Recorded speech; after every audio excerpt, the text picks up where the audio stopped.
நடிகர் விஜய் சேதுபதி சீனு ராமசாமி இயக்குற மாமனிதன் படத்தில் நடிச்சிட்டு வராரு. இதோட ஷூட்டிங் கேரள மாநிலம் ஆலப்புழாவில் நடந்துட்டு வருது. ஷூட்டிங் அப்ப ஏராளமான ரசிகர்கள் விஜய் சேதுபதியை சூழ்ந்துக்கிட்டாங்க.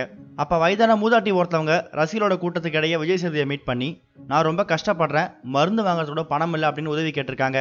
ஷூட்டிங்ல இருந்ததால உடனடியாக தன்னோட மேனேஜரை கூப்பிட்டு ஹெல்ப் பண்ண முடியாத விஜய் சேதுபதி கையில வச்சிருந்த பணத்தை மூதாட்டி கொடுத்து உதவி இருக்காரு. இந்த வீடியோ சோஷியல் மீடியாவில் ரொம்ப வைரலா பரவி இருக்கு. ஆனா அந்த மூதாட்டி பணத்தை வாங்கிட்டு அந்த இடத்த விட்டு நகரத்துக்கு முன்னாடியே திடீர்னு மயங்கி விழுந்திருக்காங்க.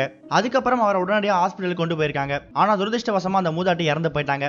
இந்த நிகழ்ச்சி விஜய் சேதுபதி உட்பட மாமனிதன் படக்குழு சேர்ந்த மொத்த பேரையும் சோகத்தில் ஆழ்த்திருக்கு. காவலம் அச்சமான்னு சொல்லக்கூடிய அந்த மூதாட்டி 10 வருஷங்களுக்கு முன்னாடி ஜெயராம் படம் உள்ளிட்ட சில மலையாள படம் நடிச்சிருக்காங்க அப்படிங்கிறதும் இதுல கவனிக்க வேண்டிய விஷயம்.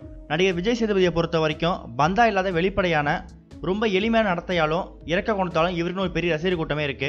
அப்படி ரசிகர்கள் கூடி செல்ஃபி எடுக்க போகும்போது தான் அந்த வயதான பெண்மணி உதவி கேட்டிருக்காங்க. அப்ப கூட்ட நெரிசல சிக்கி அந்த பெண் மயங்கி விழுந்திருக்காங்க. அவரை ஹாஸ்பிட்டலுக்கு கொண்டு போனதுக்கு அப்புறமும் டாக்டர்ஸ் செக் பண்ணிருக்காங்க. செக் பண்ணிட்டு அவங்க ஏற்கனவே இறந்து போயிட்டதாகவும் டாக்டர் சொல்லியிருக்காங்க. இந்த விஷயம் நடந்ததுக்கு அப்புறமா நடிகர் விஜய் சேதுபதி ஷூட்டிங் ஸ்பாட்ல இருந்து கிளம்பி போயிட்டாரு. ஷூட்டிங் ஸ்டாப் ஆயிருக்கு. இந்த செய்தியை கேட்ட விஜய் சேதுபதி அந்த இடத்திலே பயங்கரமா கண்கலங்கி அழுத்ததாகவும் சொல்லப்படுது.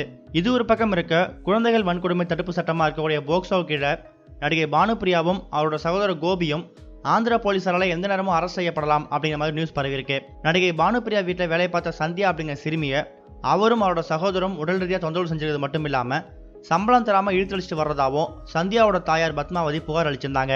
அதுக்கப்புறம் செய்தியாளர் சந்திச்சு சந்தியா மேல திருட்டு கூட்டம் சாட்டின பானுப்பிரியா, சந்தியாவுக்கு வயசு 14 தான் ஆகுது அப்படிங்கிறது எனக்கு தெரியாது அப்படிங்கிற மாதிரி மறுப்பினாங்க. இதுக்கிடையில குழந்தைகள் பாதுகாப்பு அதிகாரிகள் சென்னையில் உள்ள பானுப்பிரியா வீட்டில் வேலை செஞ்சுட்டு சந்தியாவை மீட்டிருக்காங்க. அதுக்கப்புறம் குழந்தைகள் நலக்குழு முன்பு ஆஜரும் படுத்திருக்காங்க. அங்க சிறுமி கிட்ட விசாரணை நடத்தப்பட்டிருக்கு. அதுக்கப்புறம் அந்த சிறுமி தேனாம்பேட்டில் இருக்கிற குழந்தைகள் காப்பத்துக்கு அனுப்பி வைக்கப்பட்டிருக்காங்க. இந்த நிலையில இந்த விவகாரம் தொடர்பாக நடிகை பானுப்பிரியாவை கைது செய்யறதுக்கு நடவடிக்கை எடுக்கிறதுக்கு ஆந்திர குழந்தைகள் நலத்துறை அந்த மாநில டிஜிபிக்கு பரிந்துரை செஞ்சிருக்கு. அது மட்டும் இல்லாம 14 வயசுடைய சிறுமியை வீட்டில் வேலை அமர்த்தினது சட்டப்படி குற்றம் அப்படிங்கிற மாதிரி சுட்டிக்காட்டப்பட்டிருக்கு. இதனால நடிகை பானுப்பிரியா எந்த நேரத்திலும் ஆந்திர மாநில போலீசால கைது செய்யப்படலாம் அப்படிங்கிற மாதிரி எதிர்பார்க்கப்படுது. இந்த 2 நியூஸை பத்தி நீங்க என்ன நினைக்கிறீங்கன்னு உங்களோட கருத்துக்களை கமெண்ட்ல போஸ்ட் பண்ணுங்க. இந்த வீடியோ உங்களுக்கு பிடிச்சிருந்தா லைக் பண்ணுங்க, ஷேர் பண்ணுங்க. கனெக்டிங் டிவி அப்டேட் தெரிஞ்சுக்கிறதுக்கு சேனலை சப்ஸ்கிரைப் பண்ணுங்க. இது வரைக்கும் கனெக்டிங் டிவிக்கு சப்ஸ்கிரைப் பண்ணனா மறக்காம சப்ஸ்கிரைப் பண்ணிக்கங்க. உடனடி அப்டேட்ஸ் பெறுவதற்கு நோட்டிஃபிகேஷன் பெல்லையும் கிளிக் பண்ணிக்கங்க.